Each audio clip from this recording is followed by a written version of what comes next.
3 నెలల కిందట power star Pawan Kalyan కొత్త సినిమా కాటమరాయుడు టీజర్ యూట్యూబ్లోకి తుఫానులాగా దూసుకొచ్చింది.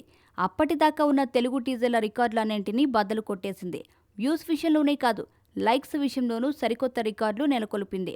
యూట్యూబ్లో 1,00,00,000 వ్యూస్ తెచ్చుకున్న తొలి తెలుగు టీజర్గా రికార్డు నెలకొల్పడమే కాదు, 2 లక్షల లైక్స్ కూడా కొట్టించుకొని రికార్డు సృష్టించింది.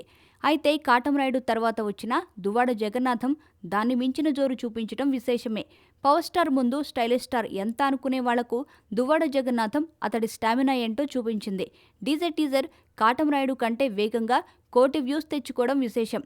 ఆ తర్వాత కూడా ఈ టీజర్ జోరు కొనసాగింది. కాటమరాయుడు టీజర్ 11 మిలియన్ వ్యూస్ దగ్గర ఆగిపోతే, డీజే టీజర్ మాత్రం అలాగే దూసుకెళ్లి ఇప్పుడు ఏకంగా 15 మిలియన్ వ్యూస్ మార్కును దాటేయడం విశేషం. తెలుగులో మరే టీజర్ ఈ ఘనతను అందుకోలేదు. ఇప్పుడిప్పుడే ఈ రికార్డు బద్దలవడం కూడా కష్టంలాగే ఉంది. ఈ టీజర్కు 2.09 లక్షల లైక్స్ రాగా, డిజ్లైక్స్ 1.77 లక్షలు వచ్చాయి. డిజ్లైక్స్ విషయంలో యాంటీ ఫ్యాన్స్ పనిగట్టుకుని రికార్డు స్థాయికి తీసుకెళ్లిన సంగతి తెలిసిందే.